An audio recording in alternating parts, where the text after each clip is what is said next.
आदाब, मुंसिफ टीवी में आपका इस्तकबाल है। उत्तर भारत की खबरों के साथ मैं हूं मोनी सनवर। देखेंगे तमाम बड़ी खबरें। आगाज हेडलाइंस के साथ। सुर्खियों को पेश करने में ताउन किया है डॉक्टर ऑर्थो ऑयल के साथ साथ डॉक्टर ऑर्थो कैप्सूल्स साथ लेना ना भूलें। कोडिन सिरप पर सीएम योगी का सख्त रोक। माफिया कितनी भी ताकतवर क्यों ना हो, बचेंगे नहीं।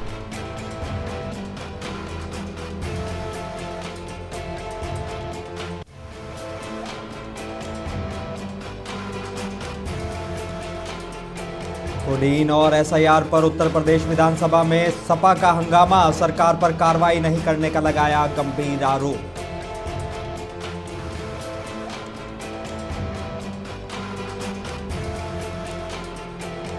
अमरोहा में चंद्रशेखर आजाद का सरकार पर हमला। मनरेगा, हिजाब और एसआईआर मुद्दे पर घेरा।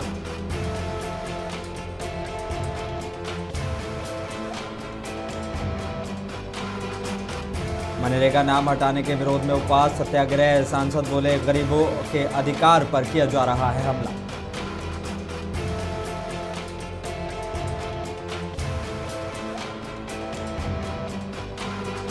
और कुशीनगर में मनोकामना होटल पर पुलिस की रेड। कमरों से युवतियां पकड़े गए, जांच जारी।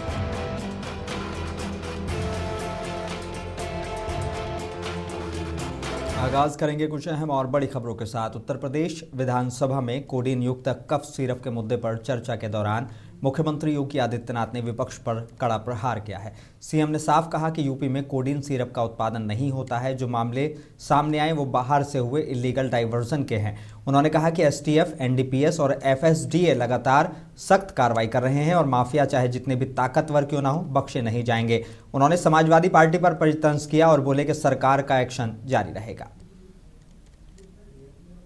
को हम अब तक गिरफ्तार कर चुके हैं, कोई भी बचने नहीं पाएगा। जो भी अपराधी होगा, ये तो मैं जानता हूं आपकी पीड़ा को, क्योंकि जब सरकार की कार्रवाई अपने अंतिम उस तक जाएगी तो आप में से बहुत सारे लोग फतिया पढ़ने के लिए जाएंगे वहां। तो आपको फतिया पढ़ने की लायक भी हम नहीं छोड़ेंगे, तब तक ऐसी कार्रवाई हम कर देंगे।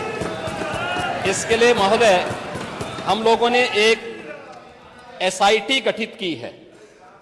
प्रदेश के आईजी कानून, लॉ एंड ऑर्डर की अध्यक्षता में एक एसआईटी गठित की है, जिसमें यूपी पुलिस और एफएसडीए के अधिकारी भी शामिल हैं पूरे प्रदेश भर में। और इसमें कार्रवाई हमारी निरंतर चल रही है और जो भी इसमें दोषी होगा, इसमें हमें इस कार्रवाई करने में कोई संकोच नहीं होगा। अब तक हमने कार्रवाई भी की है और माफिया के खिलाफ कार्रवाई कैसे होती है, मुझे लगता है समाजवादी पार्टी से अच्छा कोई दूसरा उसका जो है जानकार नहीं होगा। समाजवादी पार्टी तो उसके बारे में बहुत अच्छी तरह पहले से परिचित है कि कैसे माफिया के खिलाफ कार्रवाई होनी चाहिए। और समाजवादी कोडिन कफ सिरप मामले पर उत्तर प्रदेश के मुख्यमंत्री योगी आदित्यनाथ ने कहा कि विभोर राणा को लाइसेंस समाजवादी पार्टी ने दिया था। आलोक सिपाही इस मामले में एक और आरोपी की अखिलेश यादव के साथ कुछ गिफ्ट देते हुए तस्वीरें वायरल हुई थी। हमने एनडीपीएस एक्ट के तहत कार्रवाई की है। मैं उस पर भी आ रहा हूं। विभोर राणा को लाइसेंस समाजवादी पार्टी ने जारी किया था। आलोक सिपाही है पक्का सफाई, ये भी तय है। अखिलेश यादव के साथ उसके फोटो हैं कि नहीं है, हैं कि नहीं है? हमने बर्खास्त किया है। देखिए, हमारी सरकार ने बर्खास्त किया है, हमने उसको बर्खास्त किया है, लेकिन अखिलेश यादव को कुछ गिफ्ट दे रहा है। ये फोटो भी जारी हुई थी ना, ये फोटो भी आपने देखी होगी। इसके अलावा सुनो भाई, इसके अलावा और कुछ आपको सुनना है तो हम आपको और भी चीजें दे देते हैं। मान्यवर, ये प्रदेश के अंदर, देश के अंदर जो भी कार्रवाई हुई है, उत्तर प्रदेश पहला राज्य है जिसने इस इलीगल डाइवर्जन को हम लोगों ने एनडीपीएस के अंतर्गत लेकर के इस पे प्रभावी कार्रवाई की है और हमारी कार्रवाई वर्तमान में प्रचलित है। हमने पहले भी कहा 77 अभियुक्तों को हम अब तक गिरफ्तार कर चुके हैं, कोई भी बचने नहीं पाएगा। जो भी अपराधी होगा उत्तर प्रदेश विधानसभा में आज कोडीन कफ सिरप से लेकर एसआईआर के मुद्दे पर जोरदार हंगामा देखने को मिला। शीतकालीन सत्र के दूसरे दिन समाजवादी पार्टी के विधायकों ने कोडीन कफ सिरप मामले पर जोरदार हंगामा किया। विपक्ष ने इस मुद्दे पर चर्चा कराने की मांग की और नारेबाजी करते हुए सरकार पर गंभीर आरोप लगाए। सुबह कार्यवाही शुरू होते ही सपा विधायकों ने सदन में प्रदर्शन किया। उनका कहना था कि कोडीन आधारित कफ सिरप की तस्करी और इसके दुरुपयोग पर सरकार कार्रवाई नहीं कर रही है।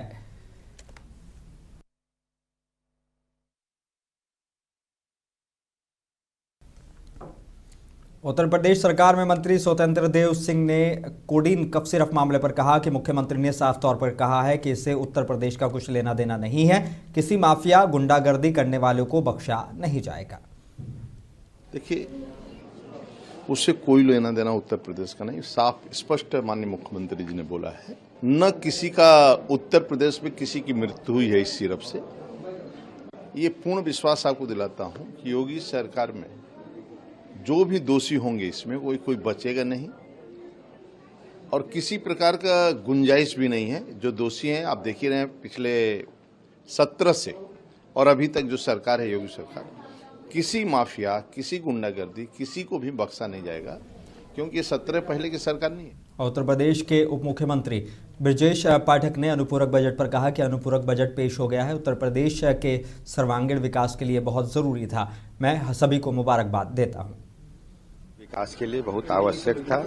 प्रदेश डेवलप्ड स्टेट के रूप में स्थापित हो रहा है, इंफ्रास्ट्रक्चर से लेकर लाइन आर्डर तक, और औद्योगिक निवेश के मामले में भी प्रदेश अव्वल दर्जे पर है। मैं प्रदेशवासियों को बहुत बहुत बधाइयां देता हूं कि आप सबके मंशा के अनुरूप प्रदेश सरकार लगातार चतुर्मुखी विकास कर रही है। सर, वंदे मातरम पर चर्चा होनी है। वंदे मातरम पर चर्चा अभी जस्ट शुरू होने जा रही है।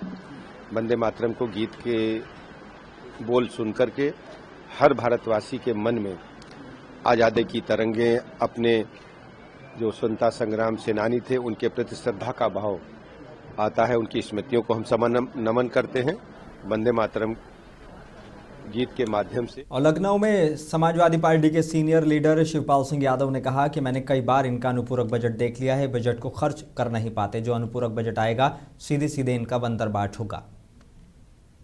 मैंने तो कई बार इनका अनुपूरक बजट देख लिया है। ये बजट को खर्च कर पाते नहीं। अब देखिए, जो अनुपूरक बजट आएगा तो ये खर्च नहीं कर पाते। अब सीधा सीधा इनका बंदरबाट होगा। ये जो वंदे मातरम है, इसे हम सब लोग स्वीकार करते हैं,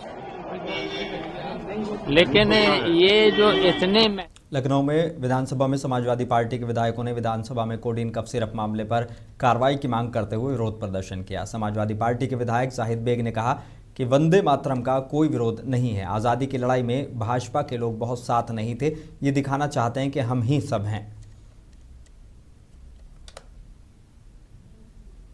आज जिस तरीके से विधानसभा सत्र है और विधानसभा सत्र के में वंदे मातरम को लेकर के लगातार मुद्दा उठने वाला है, आप लोग किस मुद्दे को लेकर के आज?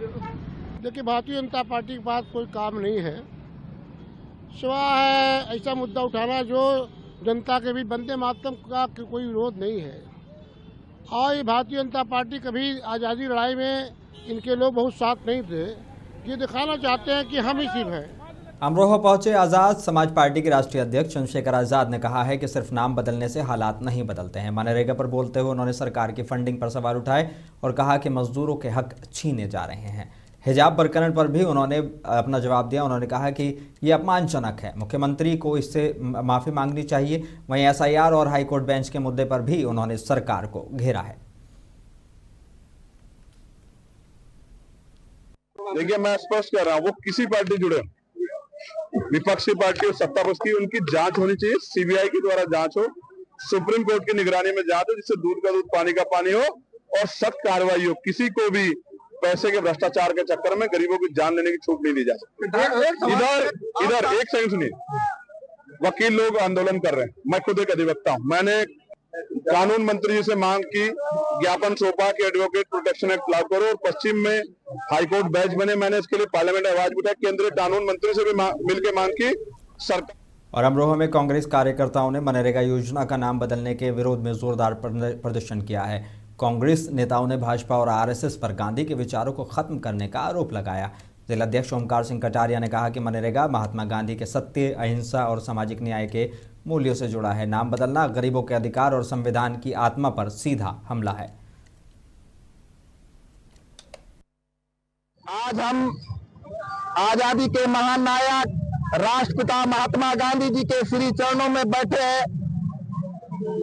इंसाफ की मांग को लेकर जो मोदी जी की सरकार है, केंद्र की भाजपा सरकार है, आज उसने सिर्फ फिर से आरएसएस की सोच में, बीजेपी की सोच में महात्मा गांधी के विचारों की हत्या करने का पुनः प्रयास किया है। भाजपा की सरकार ने मनरेगा का नाम बदला है। और सीतापुर में मनरेगा से महात्मा गांधी का नाम हटाने के विरोध में सांसद राकेश राठौड़ ने अंबेडकर पार्क में उपवास सत्याग्रह किया है। उन्होंने आरोप लगाया कि केंद्र सरकार गरीबों के रोजगार अधिकार को कमजोर कर रही है। सांसद ने कहा कि गांधी, संविधान और गरीब तीनों पर हमला हो रहा है। इस आंदोलन के समर्थन में जिले के सभी विधानसभाओं में उपवास सत्याग्रह और जिला स्तरीय मनरेगा सम्मेलन का ऐलान किया गया।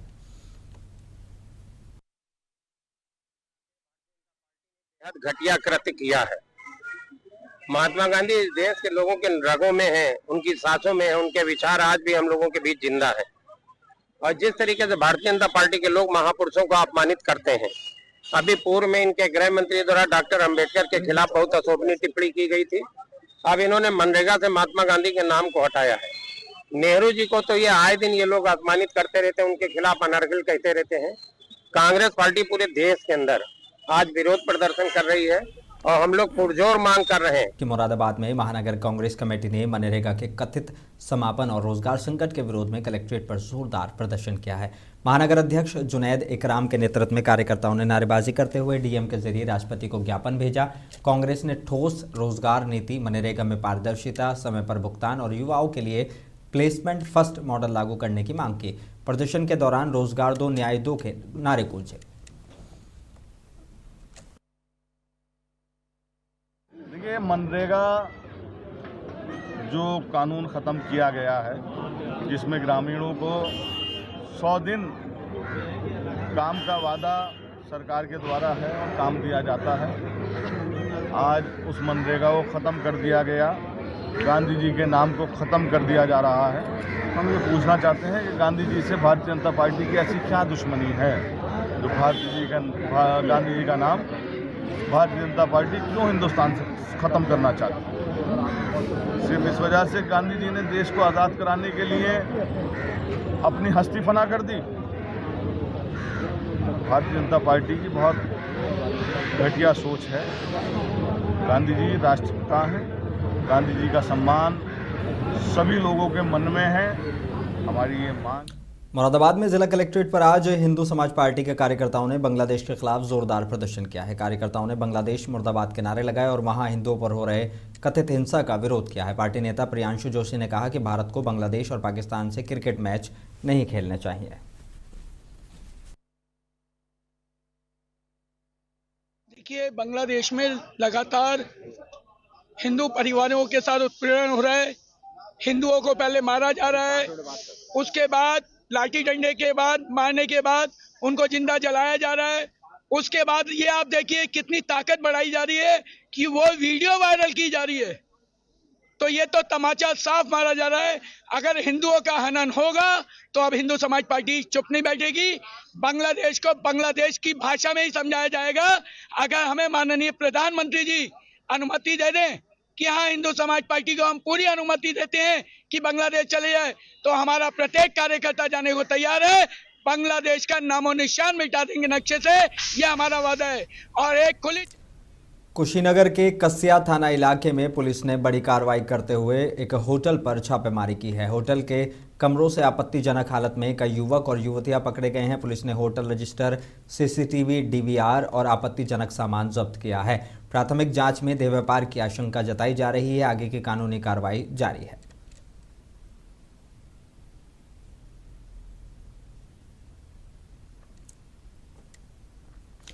उत्तर प्रदेश के मुजफ्फरनगर से एक चौंकाने वाला मामला सामने आया है, जहां न्यू ईयर पार्टी के लिए पैसों की जरूरत में एक छात्र ने अपने दोस्त के साथ मिलकर अपने ही रिश्तेदार के घर लाखों की चोरी की साजिश रच डाली। थाना नई मंडी पुलिस ने त्वरित कार्रवाई करते हुए वारदात का खुलासा किया और दोनों आरोपियों को गिरफ्तार कर करीब 14 लाख रुपए के जेवरात बरामद किए हैं। पुलिस मामले में आगे की कानूनी कार्रवाई कर रही है।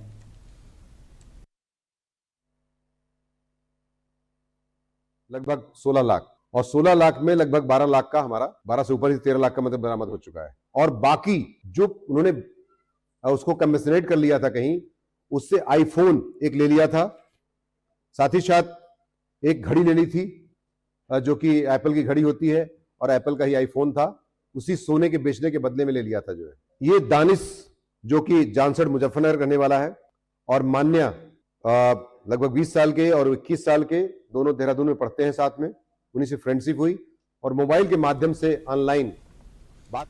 बुलंदशहर के बहुचर्चित नेशनल हाईवे 91 पर मां बेटी सामूहिक दुष्कर्म मामले में आज इंसाफ की बड़ी जीत हुई है। पॉक्सो कोर्ट ने इस जघन्य अपराध के 5 दोषियों को उम्र कैद की सजा सुनाई है और भारी जुर्माना भी लगाया है। साल 2016 की इस घटना ने पूरे देश को झकझोर दिया था। लंबे इंतजार के बाद अब पीड़ित परिवार को इंसाफ मिला है।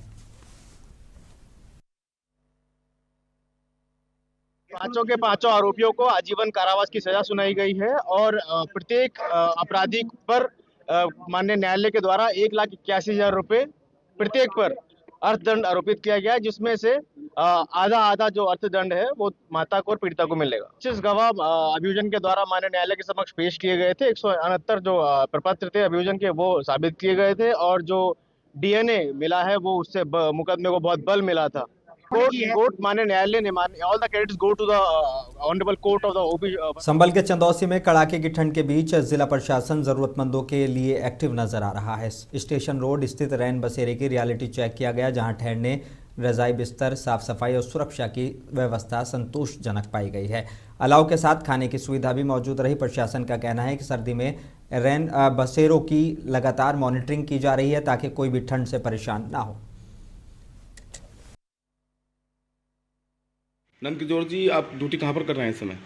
सर मैं यहाँ रैन बसेरे में हूँ, मालगोदाम रोड स्थित रैन बसेरा है ये। तो रात तो 9 रुके थे, किसी दिन 7, 8, 9, किसी दिन 10, ज़्यादा भी हो जाते हैं। ट्रेन पकड़नी होती है, जल्दबाजी में रहते हैं, कोई 3 बजे, कोई 4 बजे, मतलब 7 बजे तक लगभग सभी लोग चले जाते हैं। महिलाएँ एक ही आई लगभग, वो भी अपने पति के साथ ही एक बार। सहारनपुर में ऑपरेशन सवेरा 2 के तहत नशा मुक्ति को लेकर पुलिस ने जागरूकता अभियान चलाया है। पुलिस उप महानिरीक्षक सहारनपुर परिक्षेत्र और SSP के निर्देशन में कोतवाली देहात इलाके की एल्पाइन चौकी पर भारी सुबोध शर्मा ने लोगों को नशे से दूर रहने की शपथ दिलाई। मोहल्ले में नशे के नुकसान बताए गए और डायल 112 और 1930 की जानकारी दी गई। पुलिस ने साफ कहा, नशे के खिलाफ सख्त कार्रवाई जारी रहेगी।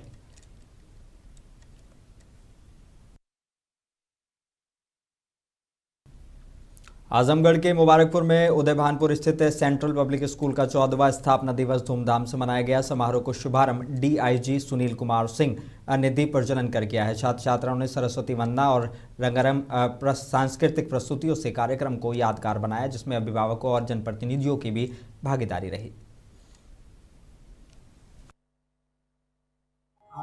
सेंट्रल पब्लिक स्कूल मुबारकपुर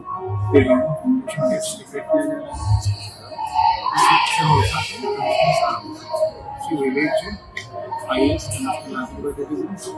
और special guest Shri Sunil Kumar Singh ji IPS DIG। Azamgarh में 3 दिवसीय 33वीं जनपदीय स्काउट गाइड रैली का शुभारंभ RK ग्लोबल स्कूल सटियाव में हुआ है। कार्यक्रम की शुरुआत की गई। रैली में बच्चों ने मार्च पास्ट कर अतिथियों को भी सलामी दी। मुख्य अतिथि ने स्काउट गाइड को विपरीत परिस्थितियों में आत्मसुरक्षा और सेवा का संदेश बताया।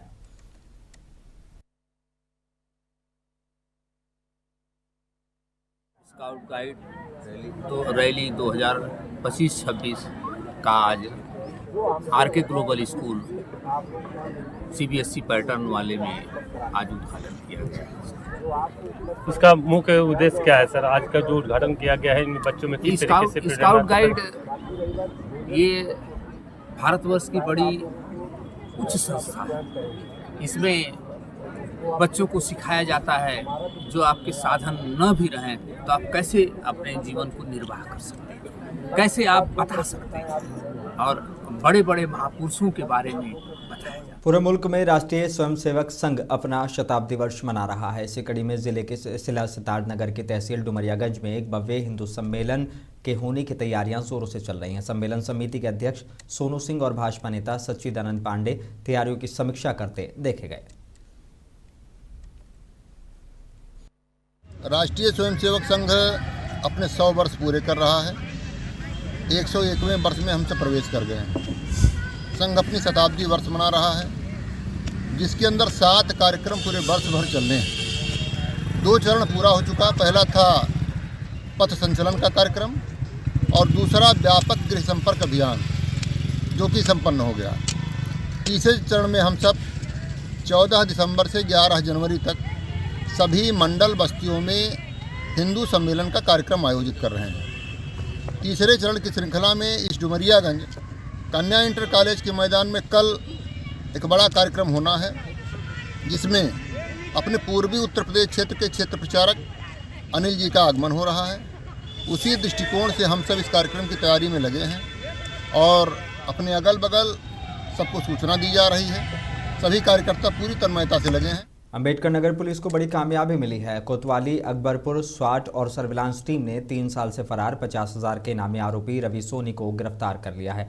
आरोपी पर पिता और भाई की हत्या और मां पर जानलेवा हमले का आरोप है। पुलिस ने देर रात गोहन्ना बाईपास से गिरफ्तारी की है।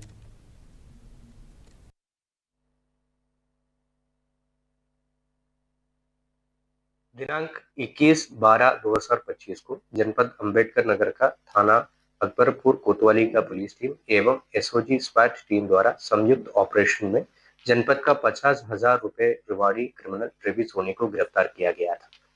2023 में अपना फादर और ब्रदर का हत्या करके रवि सोनी फरार हुआ था। इसके सापेक्ष में मुकदमा अपराध संख्या 448/23 अंडर सेक्शंस 147, 148, 149, 307, 302 एंड 34 आईपीसी पंजीकृत किया गया था। रवि सोनी को आज न्यायालय के सामने पेश। उत्तर प्रदेश के बरेली में नशे के खिलाफ पुलिस की बड़ी कामयाबी मिली है। थाना बहेड़ी पुलिस ने गश्त के दौरान एक युवक को 100 ग्राम स्मैक के साथ गिरफ्तार किया है। आरोपी की पहचान मेहरुद्दीन के तौर पर हुई है। पुलिस ने मुकदमा दर्ज कर आरोपी को कोर्ट में पेश कर दिया है।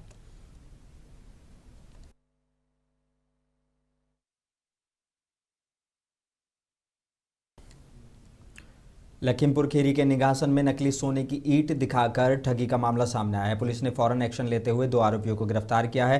आरोपियों ने नेपाल निवासी युवक को व्हाट्सएप पर लालच देकर बुलाया और ठगी की। पुलिस ने नकली सोने का टुकड़ा और नेपाली करेंसी बरामद कर दोनों को जेल भेज दिया है।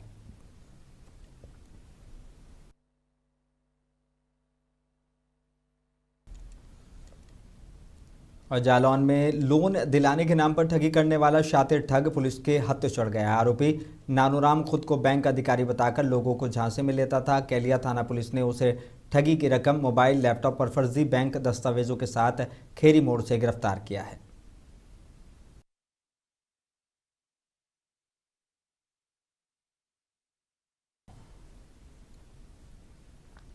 उत्तर भारत की खबरों में बस इतना ही। मुझे दीजिए इजाजत। बने रही मुंसिफ टीवी के साथ।